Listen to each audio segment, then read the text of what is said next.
तृणमूल कांग्रेस का भाजपा के साथ अलायंस था। दीदी उस वक्त नहीं समझी थी कि यह मोदी क्या चीज है। ये ऐसा आदमी है कि इसको अगर आप अपने घर में खाना खाने के लिए बुलाइएगा तो ये रास्ता देख लेगा, घर का सारा सामान देख लेगा और रात में आकर के सब समेट करके ले जाएगा। क्या वो आ गया, देख लिया कौन कौन कहां कहां पैसा चुरा करके रखता है। एक तरफ दीदी, दूसरे तरफ ईडी, तो लोग दीदी का साथ छोड़ दिया और ईडी के दर से बीजेपी में शामिल हो गए। तो पहले भाजपा का नारा लगाइएगा जय श्री राम, फिर टीएमसी का नारा लगाइएगा जय सिया राम। दोनों नारा लगा करके चेक कर लीजिएगा कि पेट्रोल का दाम 100 से घट करके 50 पे आता है कि नहीं आता है। नारे में इतनी ताकत हो तो पेट्रोल का दाम घट जाना चाहिए। अगर तब भी ना घटे तो सामने ही हंसता हुआ नूरानी चेहरा होगा मोदी जी का, उनकी तरफ देख लीजिएगा और कहिएगा 56 इंच के साहबजादे जरा अपनी नजर घुमाओ, इस मीटर की तरफ देखो और इसका दाम 100 से 50 करके दिखाओ। हम आए कलकत्ता एयरपोर्ट से बाहर निकले तो हर तरफ जो है मोदी जी अभिनय करते हुए नजर आए जैसे वो रविंद्रनाथ टैगोर हैं। हर पोस्टर पे जो है कहीं हाथ जोड़ के खड़ा है, कहीं आसमान में उंगली दिखा रहे हैं। तो हमको लगा कि मोदी जी प्रधानमंत्री पद से इस्तीफा दे करके बंगाल चुनाव में मुख्यमंत्री पद का उम्मीदवार हो गए हैं क्या। हर जगह उनका फोटो दिख रहा था। तो हम पूछे उनको, तो जो है एक हमारे दोस्त हैं, उन्होंने कहा ए महाराज शुभ शुभ बोलिए, शेरू दिल्ली में बैठा हुआ है तो उसको पालने के चक्कर में 100 रुपये लीटर पेट्रोल खरीद रहे हैं, उसको यहाँ बंगाल भेज दीजिएगा तो 150 रुपये लीटर पेट्रोल खरीदना पड़ेगा। और ऊपर से वो कोबरा अलग से आ गए हैं। माने मोटा भाई, ये जो नेता लोग हैं ऐसा लगता है जैसे चिड़िया खाना में रहता हो। कोई शेर बन रहा है, कोई कोबरा बन रहा है और कोई सियार तो है ही लगा हुआ।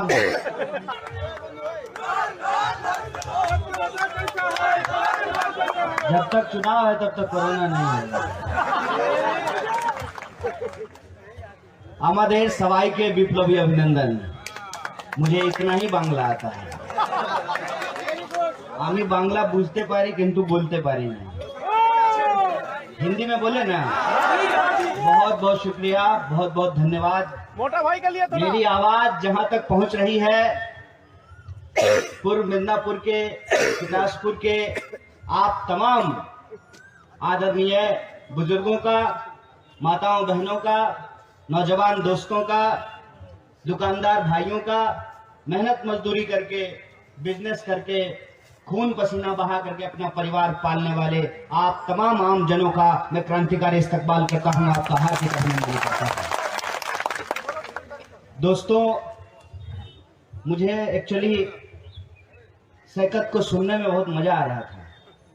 तो बोला कि आज के जो प्रधान वक्ता हैं वो बात करेंगे, मैं कम बोलूंगा। भाई तुम ही आज के दूल्हा हो, हम लोग तो बाराती हैं। यही उम्मीदवार है ना, इसी को आपको वोट देना है। कल को अगर ये जीत के जाएंगे तो इन्हीं को आपका काम करवाना है।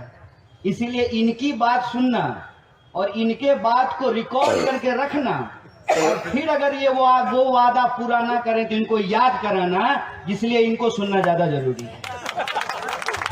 मैं यहाँ पर बंगाल की इस क्रांतिकारी धरती पर, इस विप्लवी भूमि पर आप तमाम लोगों के बीच कोई ज्ञान देने के लिए नहीं आया हूं, क्योंकि मिर्जा गालिब साहब जब पेंशन के सिलसिले में कलकत्ता आए थे तो उनको एक साथी ने पूछा कि ये बंगाल कैसी जगह है।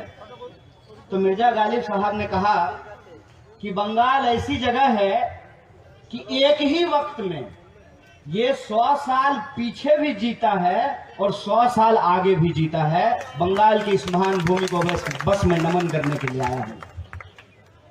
आप सब लोग यहाँ पैदा हुए हैं, यहाँ पले बढ़े हैं, यहाँ की राजनीति को हमसे ज्यादा समझते होंगे।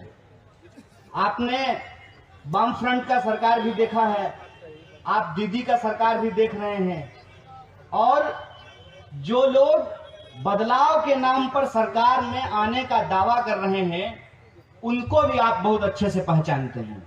नहीं, जिनका फोटो पहले दीदी के अगल बगल में लगा होता था, आजकल उनका फोटो मोदी के अगल बगल में लगा होता है। यही तो फर्क है। पुराना ही जहर है, नए बोतल में नए पैकेजिंग के साथ आया है। ज्यादा फर्क तो है नहीं। तो आप वोट किसको दीजिएगा उस पे हम कुछ नहीं कहना चाहते हैं, क्योंकि मेरा मानना है कि आप प्रजा नहीं हैं। आप प्रजा नहीं है ना, नागरिक है ना। कोई इस देश में राजा नहीं है ना, कोई रानी नहीं है ना। तो वोट देने का अधिकार आपका निजी अधिकार है। ये निजी अधिकार आप गुप्त तरीके से देते हैं। किसको वोट देना है ये आप 27 तारीख को तय करेंगे और उसका परिणाम 2 मई को आ जाएगा। लेकिन कुछ लोग चुनाव से पहले ही ये दावा करने लगते हैं कि 2 मई को हम ही जीत रहे हैं।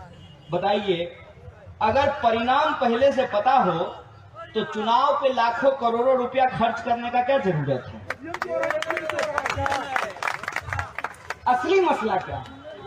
असली मसला ये है कि ये लोग हम लोगों को, आपको और हमको नागरिक समझना बंद कर दिए हैं।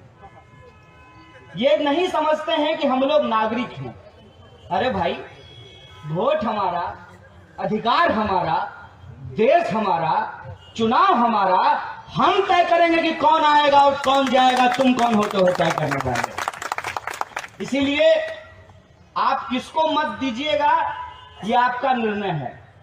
मैं भी चुनाव लड़ा हूं और मैं अपने चुनाव प्रचार में भी खुद के लिए वोट नहीं मांगता था। मैं ये कहता था कि आप अगर हमें समर्थन करेंगे तो हम आपके लिए अच्छे स्कूल के लिए लड़ेंगे, हम आपके लिए अच्छे अस्पताल के लिए लड़ेंगे, हम आपके लिए अच्छी सड़क के लिए लड़ेंगे, हम आपके बच्चों के भविष्य को सुरक्षित बनाने का प्रयास करेंगे। लोगों को अगर यह बात ठीक लगेगी तो लोग अपना समर्थन हमको देंगे। अगर यह बात ठीक नहीं लगेगी तो लोग हमको अपना समर्थन नहीं देंगे। तो कुछ लोगों ने हमको कहा कि यह प्रचार का युग है, बढ़िया प्रचार अगर नहीं होगा तो सामान नहीं बिकता है। तो हम बोले, सुनो ना, मुझे लोगों का वोट खरीदना है, ना अपना ईमान हमको बेचना है। हमारी लड़ाई सिर्फ और सिर्फ सत्ता में पहुंच जाने की लड़ाई नहीं है। एक बार हमने शरकत से कलकत्ता में पूछा, जब हम लोग शुरू में मिले थे, भाई टीएमसी में क्यों नहीं हो? तो बोला कल को बीजेपी के साथ चला जाए तब। तो हम बोले तो था ही बीजेपी के साथ। 1998 में तृणमूल कांग्रेस का भाजपा के साथ अलायंस था।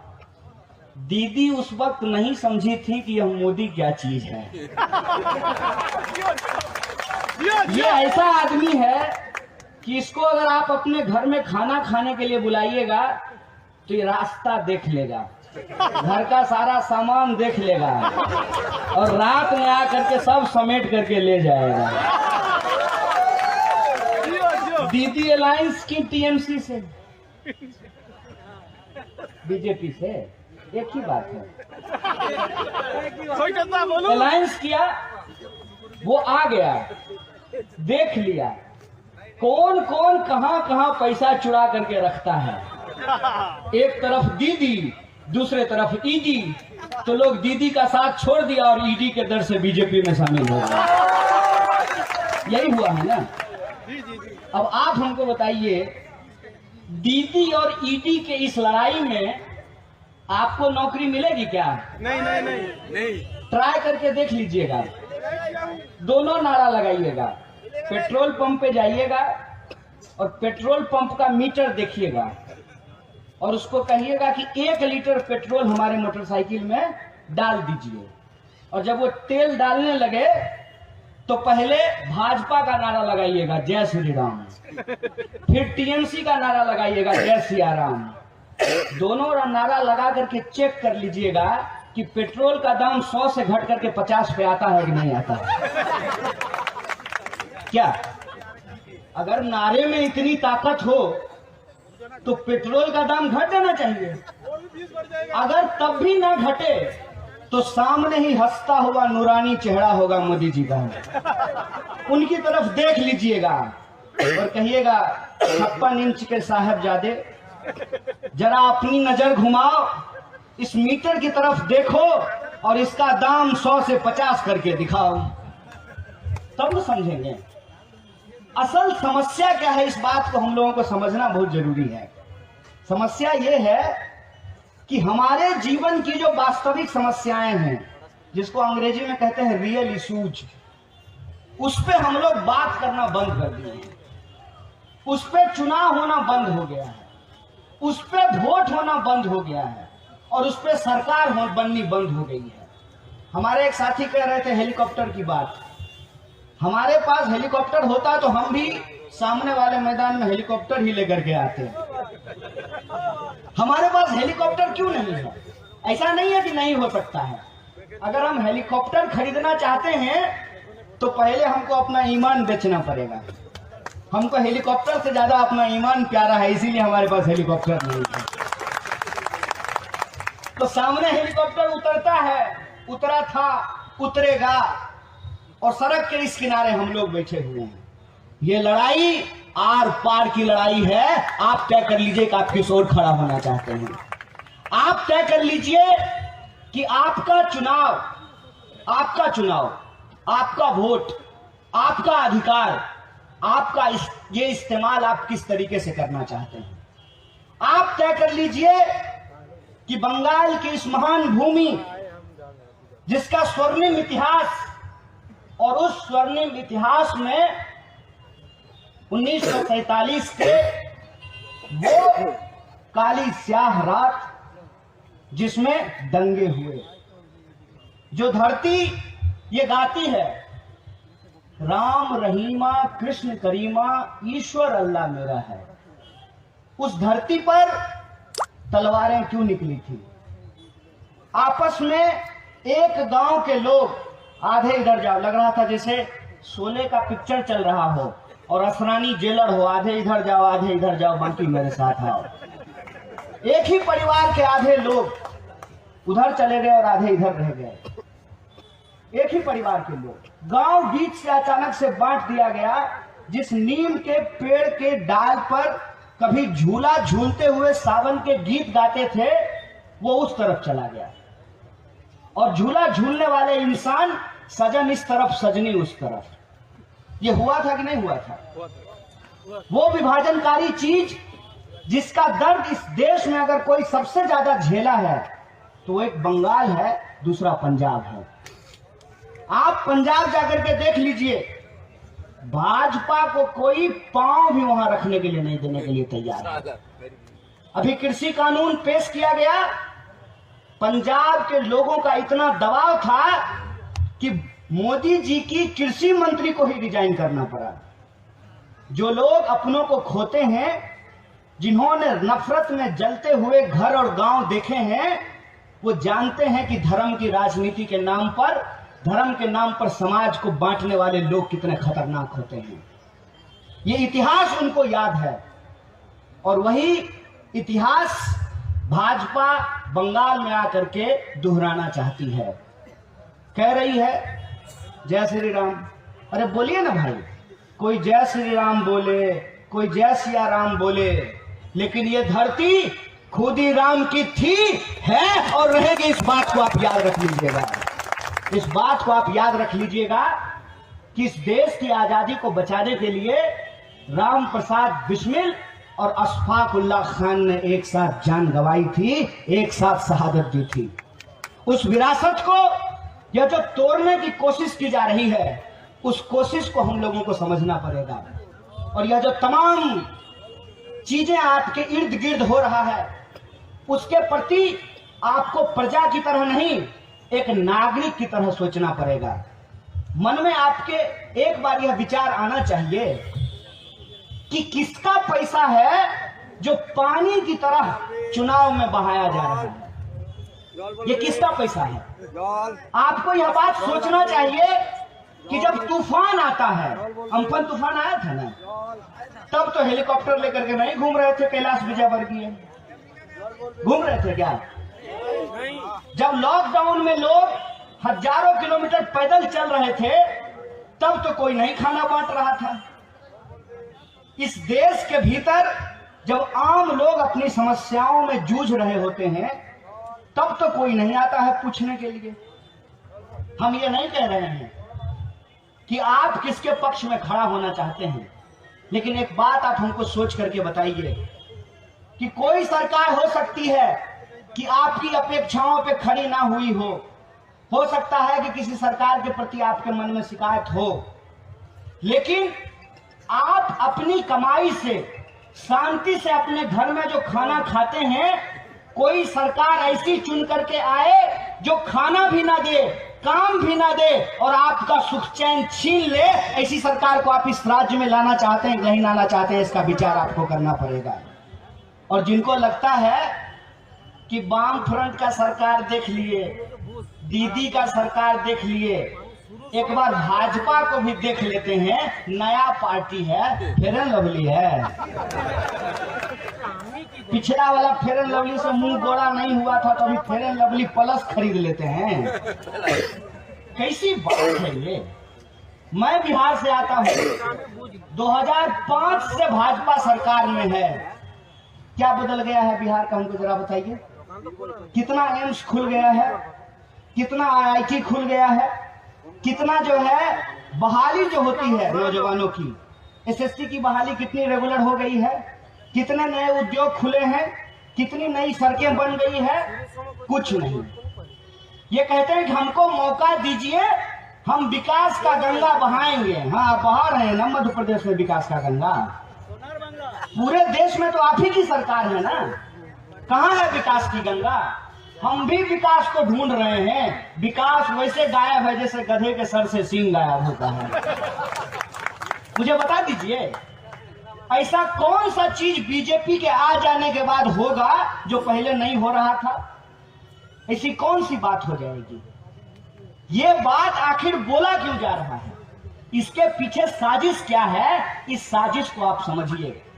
वो आकर के ये बात नहीं करते हैं, ये नहीं बोलते हैं कि हम बंगाल में विकास कैसे करेंगे, वो हम धर्म कैसे मानेंगे, हम पूजा कैसे करेंगे, हम उपासना कैसे करेंगे, इस पे आकर के ज्ञान देते हैं। सुनो, भगवान हमारे, भक्त हम उनके, तुम कौन हो बीच में भाई? हमको कौन भगवान का कैसे पूजा करना है, हमको सजदे में कैसे सर झुकाना है, ये तुम तय करोगे। सरकार का काम लोग धर्म को कैसे पालन करेंगे ये बताना थोड़ी होता है। सरकार का काम होता है कि हमने आपको वोट दिया है, आप हमको सुरक्षा दीजिए, आप हमको नौकरी दीजिए, आप हमको सड़क दीजिए, आप हमको बिजली दीजिए, आप हमको पानी दीजिए। सरकार का काम ये होता है ना।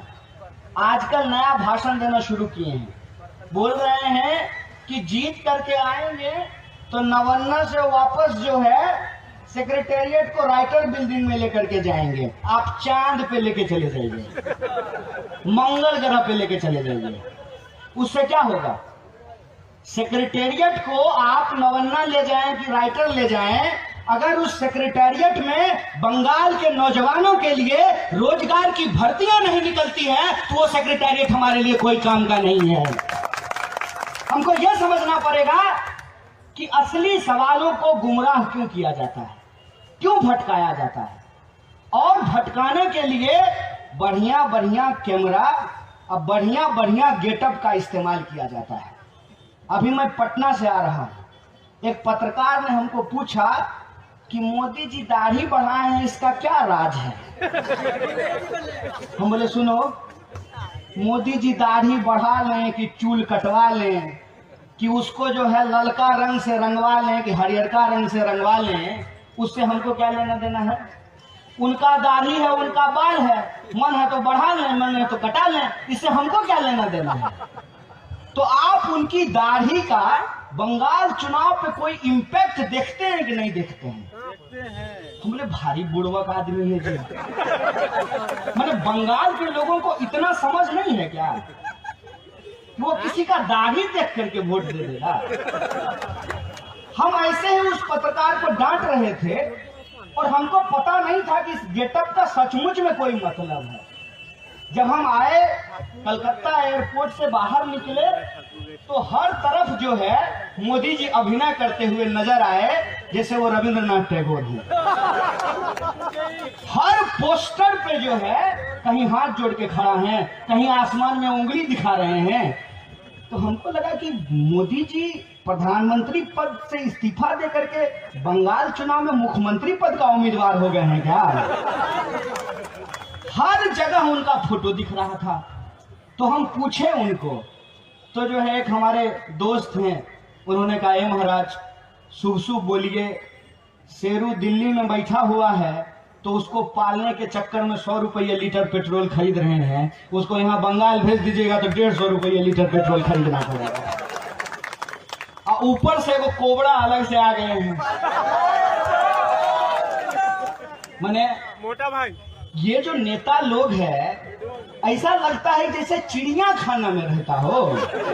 कोई शेर बन रहा है, कोई कोबरा बन रहा है, और कोई सियार तो है ही रंगा हुआ। मैंने सियार रंगा हुआ इस तरीके से है कि शाम तक दीदी का आंचल पकड़े हुए था, नहीं दीदी हम आपका साथ नहीं छोड़ेंगे।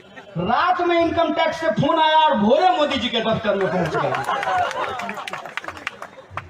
देखिए, एक बड़ी जिम्मेवारी आपके कंधे पे है, पूरा देश आपको देख रहा है।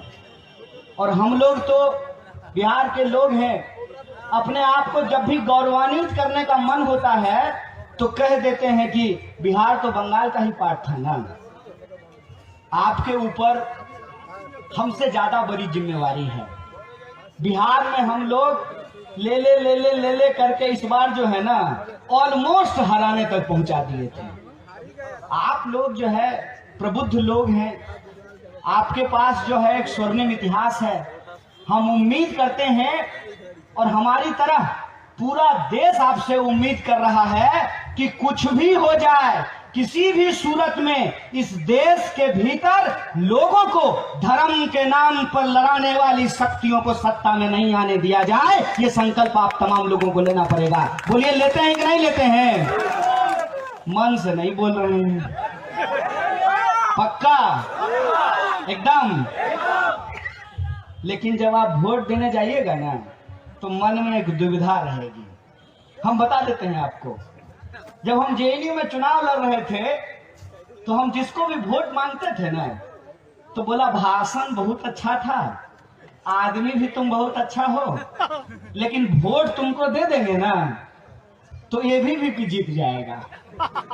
एक बार सुने, 2 बार सुने, 5 बार सुने, 10 बार सुने, तब हम बोले अच्छा सुनो, एक आदमी जब बोला ना कि वोट तुमको देंगे ना तो एबीवीपी जीत जाएगा, हम कहे सुनो, वोट हमको दोगे तो एबीवीपी कैसे जीत जाएगा।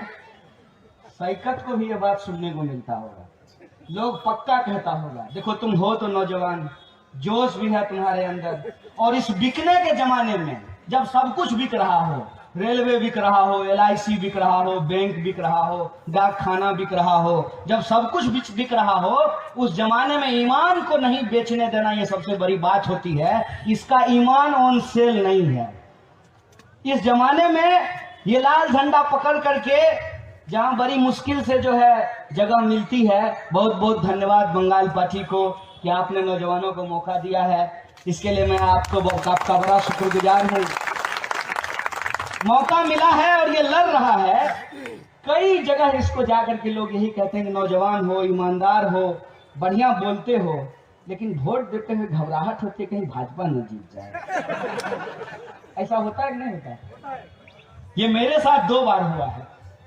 एक बार जब हम जेएनयू के चुनाव लड़ रहे थे तब लोग यही कहता था कि तुम्हारा भाषण बहुत अच्छा है, लड़ते भी हो, कोई दिक्कत नहीं है, लेकिन एबीवीपी जीत जाएगा। तो हम बोले सुनो, वोट दोगे हमको तो जीत भाजपा कैसे जाएगा भाई?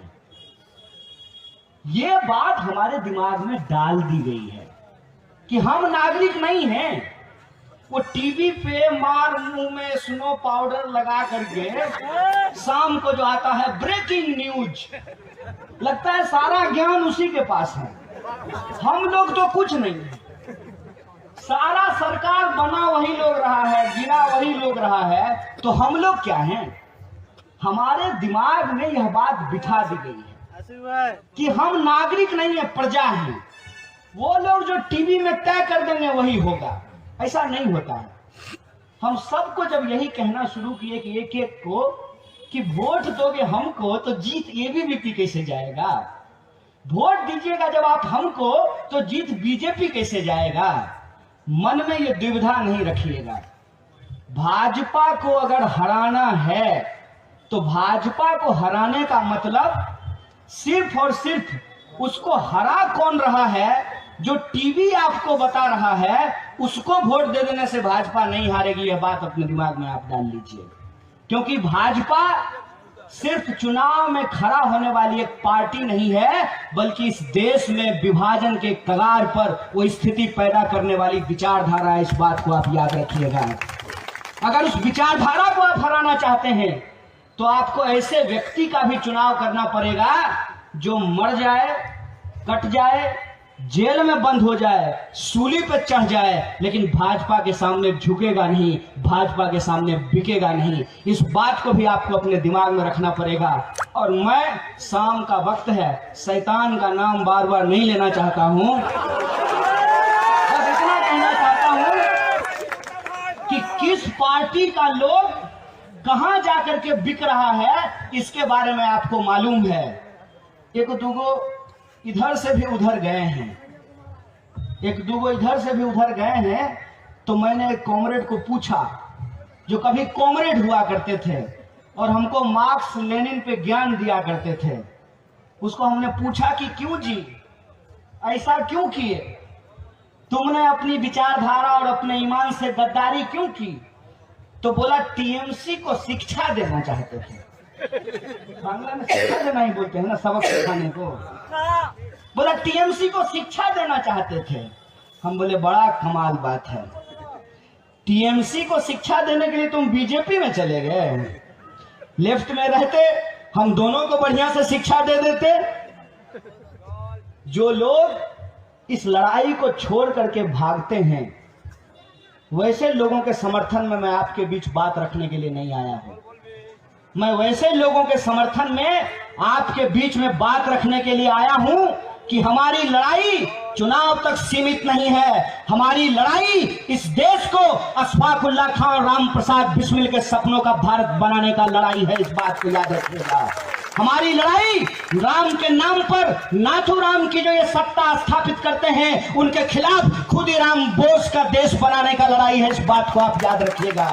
ये धरती, ये मिदनापुर की धरती है, ये ईश्वर चंद्र विद्यासागर और खुदीराम बोस की धरती है। ये वो धरती है जहां संस्कृति आपस में मिलती है, कारोबार आपस में मिलते हैं, पेशे आपस में मिलते हैं। हर बदलाव की लड़ाई, हर विप्लव की शुरुआत मिदनापुर की इस धरती से हुआ है। और हम उम्मीद करते हैं कि आने वाली 27 तारीख को विप्लव का यह आगाज सैकत के रूप में आप लोग जरूर करेंगे। इसी आशा और विश्वास के साथ, इसी अपील के साथ मैं अपनी बात को खत्म करता हूं और यह उम्मीद लेकर के वापस जाऊंगा कि जब 2 तारीख को रिजल्ट आएगी तो यह बात सुन करके हमारा मन गौरव से फल फूल जाना चाहिए कि मिर्जा गालिब ने ठीक कहा है, ये बंगाल की धरती है। ये 100 साल पीछे भी सोचते हैं, ये 100 साल आगे भी सोचते हैं। 100 साल इस देश का भविष्य क्या होगा, ये मुस्तकबिल आपके हाथ में है। ये मुस्तकबिल आपको तय करना होगा।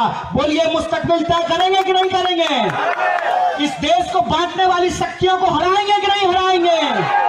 और जब वोट करेंगे तो रोजी रोजगार के लिए करेंगे, अपने आत्मसम्मान के लिए करेंगे, अच्छी सड़क, अच्छी शिक्षा और अच्छे स्वास्थ्य के लिए करेंगे। इसी अपील के साथ मैं अपनी बात को खत्म करता हूं। शुक्रिया। इंकलाब जिंदाबाद, हमारी एकता जिंदाबाद। 1998 में तृणमूल कांग्रेस का भाजपा के साथ अलायंस था। दीदी उस वक्त नहीं समझी थी कि यह मोदी क्या चीज है। ये ऐसा आदमी है कि इसको अगर आप अपने घर में खाना खाने के लिए बुलाइएगा तो ये रास्ता देख लेगा, घर का सारा सामान देख लेगा और रात में आकर के सब समेट करके ले जाएगा। क्या वो आ गया, देख लिया कौन कौन कहां कहां पैसा चुरा करके रखता है। एक तरफ दीदी, दूसरे तरफ ईडी, तो लोग दीदी का साथ छोड़ दिया और ईडी के दर से बीजेपी में शामिल हो गए। तो पहले भाजपा का नारा लगाइएगा जय श्री राम, फिर टीएमसी का नारा लगाइएगा जय सिया राम। दोनों नारा लगा करके चेक कर लीजिएगा कि पेट्रोल का दाम 100 से घट करके 50 पे आता है कि नहीं आता है। नारे में इतनी ताकत हो तो पेट्रोल का दाम घट जाना चाहिए। अगर तब भी ना घटे तो सामने ही हंसता हुआ नूरानी चेहरा होगा मोदी जी का। उनकी तरफ देख लीजिएगा और कहिएगा 56 इंच के साहबजादे, जरा अपनी नजर घुमाओ, इस मीटर की तरफ देखो और इसका दाम 100 से 50 करके दिखाओ। हम आए, कलकत्ता एयरपोर्ट से बाहर निकले तो हर तरफ जो है मोदी जी अभिनय करते हुए नजर आए जैसे वो रविंद्रनाथ टैगोर हैं। हर पोस्टर पे जो है कहीं हाथ जोड़ के खड़ा है, कहीं आसमान में उंगली दिखा रहे हैं। तो हमको लगा कि मोदी जी प्रधानमंत्री पद से इस्तीफा दे करके बंगाल चुनाव में मुख्यमंत्री पद का उम्मीदवार हो गए हैं क्या। हर जगह उनका फोटो दिख रहा था। तो हम पूछे उनको, तो जो है एक हमारे